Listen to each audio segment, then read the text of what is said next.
그들이 전에 맹인이었던 사람을 데리고 바리새인들에게 갔더라. 예수께서 진흙을 이겨 눈을 뜨게 하신 날은 안식일이라. 그러므로 바리새인들도 그가 어떻게 보게 되었는지를 물으니, 그 사람이 진흙을 내 눈에 바르매 내가 씻고 보나이다. 바리새인 중에 어떤 사람은 말하되, 이 사람이 안식일을 지키지 아니하니 하나님께로부터 온 자가 아니라.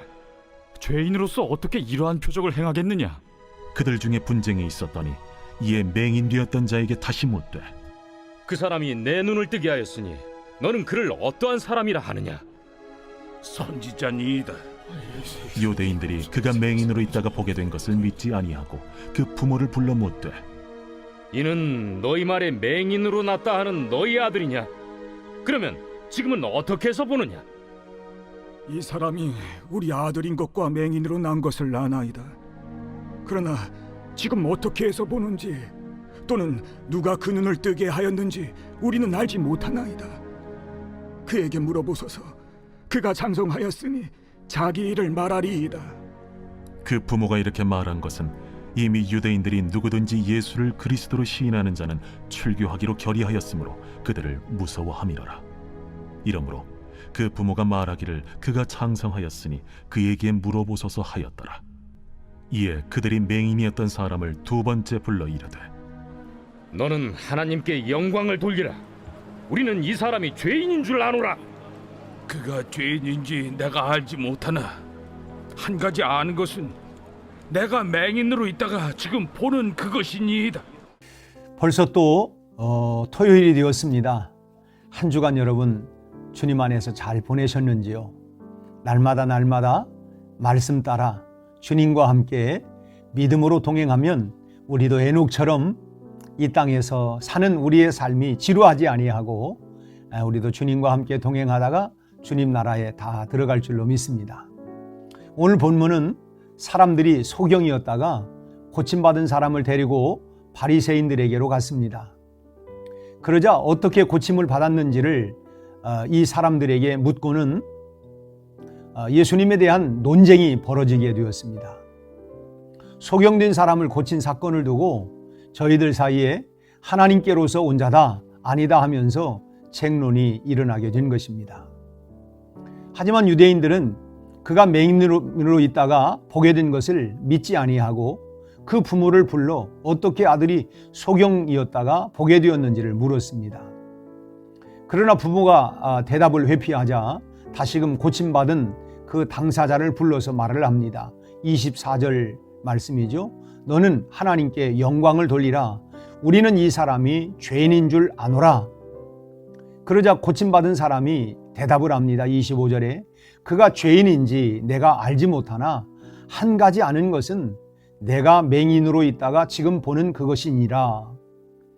이렇게 서로 주고받은 짧은 말 속에는 예수님에 대한 두 가지 아주 분명한 태도가 나타나 있음을 발견할 수 있습니다.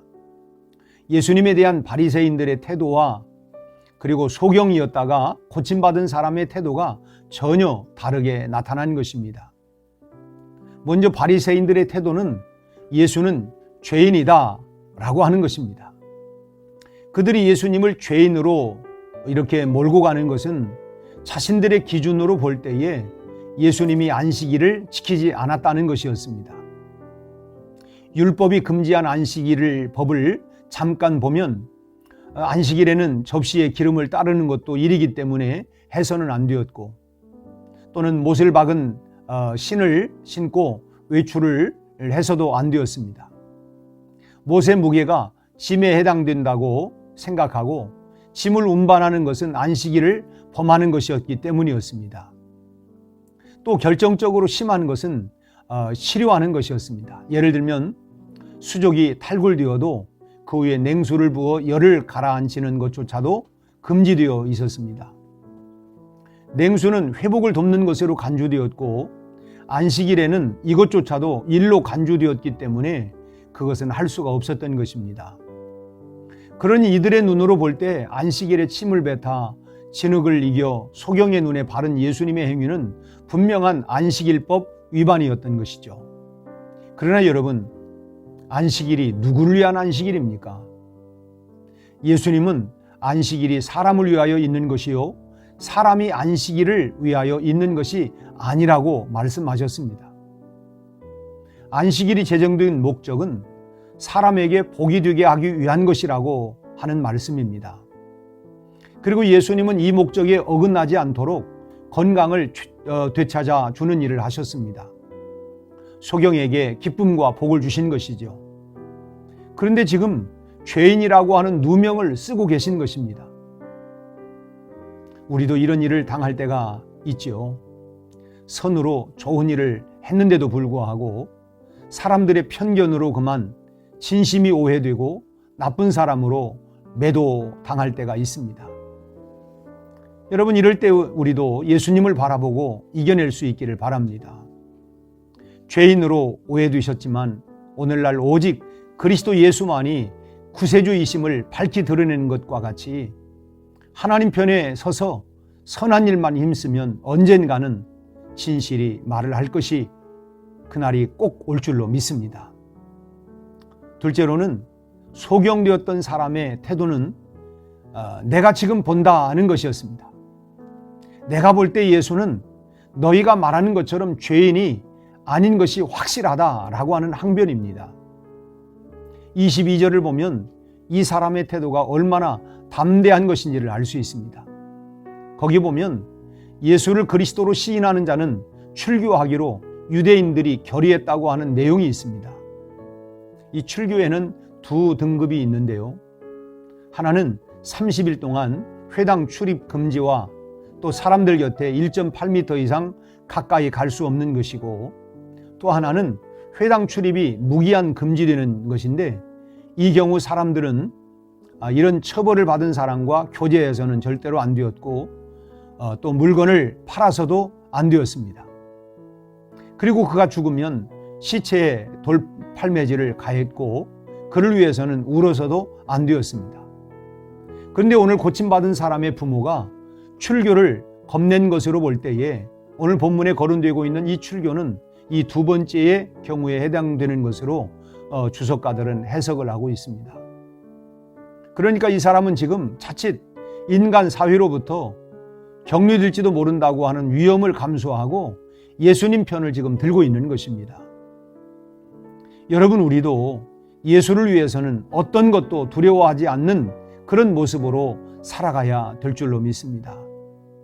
오히려 우리는 불의를 두려워하고 예수 믿는 사람답지 못한 것을 두려워하고 선을 행하지 못할까 봐 두려워하고 복음을 증거하지 못할까 봐 두려워하는 그런 성도들로 살아가는 그런 삶을 우리가 살아가야 되지 않겠습니까? 내일은 거룩한 주일입니다. 여러분, 우리가 주님이 우리를 오라 부르시는 그날까지, 주님을 만나는 그날까지 우리가 늘 오히려 하나님을 두려워하고 믿음으로 살아가는 그런 복된 삶이 되시기를 주님의 이름으로 축원합니다. 우리 함께 기도하시겠습니다. 하나님 아버지, 지난 한 주간 동안도 말씀과 함께 주님과 함께 동행하며 매일 아침 주님을 만날 수 있게 하시니 감사합니다. 우리 아버지 하나님, 내일은 또 거룩한 주일입니다. 우리가 코로나의 어려움 가운데 있지만 철저한 방역을 잘 대비하고 온 성도들이 함께 모여 우리 하나님을 찬양하고 예배할 수 있게 하여 주시옵소서. 그뿐만 아니라 우리가 두려워할 것은 죄에 대한 두려움, 하나님의 영광을 가리울까 하는 두려움, 우리가 주님을 부인할까 하는 두려움, 우리가 오히려 이런 것에 대한 두려움을 가지고 우리가 오늘 또 담대하게 하나님의 영광을 위하여 살아가는 믿음의 삶이 다 되게 하여 주시옵시고, 성령 충만하게 하여 주옵시고, 영육 간에 강건할 수 있도록 은혜를 베풀어 주시옵소서. 예수님 이름으로 기도하옵나이다. 아멘.